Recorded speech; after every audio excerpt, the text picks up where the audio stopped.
प्रभु यीशु मसीह के मधुर और मीठे नाम में आज दिनांक 25 मई दिन बुधवार को हम आप सब अपन के श्रोताओं का हार्दिक स्वागत करते हैं। आज के दिन के लिए जो वचन है वो लिया गया है इफिसियों की पत्री उसका 3 अध्याय उसका 19 पद। वचन कहता है, और मसीह के उस प्रेम को जान सको जो ज्ञान से परे हैं, कि तुम परमेश्वर की सारी भरपूरी तक परिपूर्ण होते जाओ।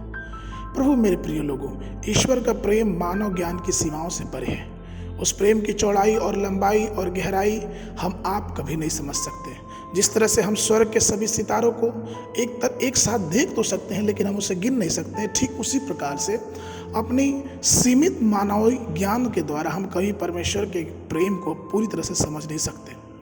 हालांकि हम ये जानते हैं कि सूर्य एक ग्रह है और उन ग्रहों की एक बड़ी श्रृंखला है, जिसमें से हमारे सौर मंडल में 9 ग्रह हैं, उनमें से पृथ्वी एक है, और जिस पृथ्वी पर 775 करोड़ के लगभग मनुष्य रहते हैं। लेकिन आपको मालूम, जब इस पृथ्वी को आसमान से देखते हैं तो बहुत छोटी सी लगती है।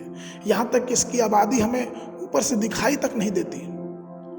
इन सारी बातों को देखने और जानने के बाद हमें और आपको गर्व करना चाहिए कि हमारा यहोवा कितना महान है। वो हमारी सोच से बहुत परे है, और उसका प्रेम कितना महान है जो व्यक्तिगत रूप से उसने हमसे और आपसे प्रेम किया। उसने हमें और आपको तलाशा, उसने हमें पाप के कीस से यहाँ से निकाला, और वचन कहता है कि वह कलवरी क्रूस पे अपने लहू को बहाया, जिस लहू के बहाए जाने से हमारे और आपके पाप के दाग धब्बे शुद्ध किए गए, और यहाँ तक कि हमारी पाप सरीखे जीवन से उसने हमें छुटकारा देके हमें दलदल के कीस से निकाला और हमें चट्टान पे खड़ा किया। कितना असीम प्रेम है उस परमेश्वर का, और कई बार हम उस गहरे प्रेम के अर्थ को, ज्ञान को समझ नहीं पाते। पहला यूहन्ना की पत्री उसका 4 अध्याय उसके 8 पद में वचन कहता है, जो प्रेम नहीं रखता वह परमेश्वर को नहीं जानता, क्योंकि परमेश्वर प्रेम है।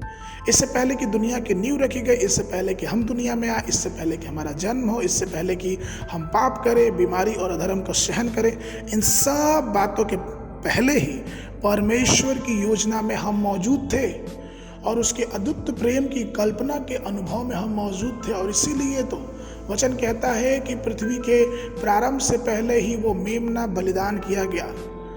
हम मनुष्य अपने ज्ञान में कितना भी आगे बढ़ जाएं, लेकिन उस अद्भुत परमेश्वर के प्रेम के ज्ञान को हम समझ नहीं पाएंगे। हमारा ज्ञान सीमित है। हम केवल वही ज्ञान रखते हैं जो चीज़ें हम आंखों से देखते हैं, जो हम चीज़ें कानों से सुनते हैं, और जिस चीज़ों को हम महसूस कर सकते हैं। लेकिन जरा हम सोचें कि उस परमेश्वर पिता का, उस प्रभु यीशु मसीह का जो प्रेम है, जो शाश्वत है, जिसको हम देख नहीं सकते, और वो प्रेम जो कि माँ के प्रेम से कहीं अलग है और कहीं बड़ा है, उस प्रेम को जाने। वो प्रेम जो हमारे ज्ञान से परे है, और उस ज्ञान को पाने के लिए हमें और आपको बाइबल में उस चीज़ को देखना पड़ेगा, क्योंकि उसका वर्णन बाइबल में वास्तविकता रूप से देख सकते हैं कि परमेश्वर कितना महान है जो हमें और आपसे प्रेम करता है।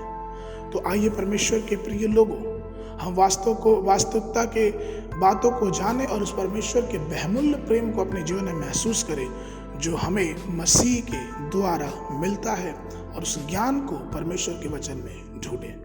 आज के मनन के लिए जो पद है वो लिया गया है रोमियो की पत्री उसका 8 अध्याय उसका 35 पद। वचन कहता है, कौन हमको मसीह के प्रेम से अलग करेगा? क्या क्लेश, क्या संकट, या उपद्रव, या अकाल, या नंगाई, या जोखिम, या तलवार। बाइबल पढ़ने के लिए सुबह के समय पहला इतिहास की पुस्तक उसका 25, 26 और 27 अध्याय, संध्या के समय यूहन्ना के सुसमाचार उसका 9 अध्याय 1 पद से लेकर 23 पद तक। परमेश्वर आप सबको बहुत बहुत आशीष दे।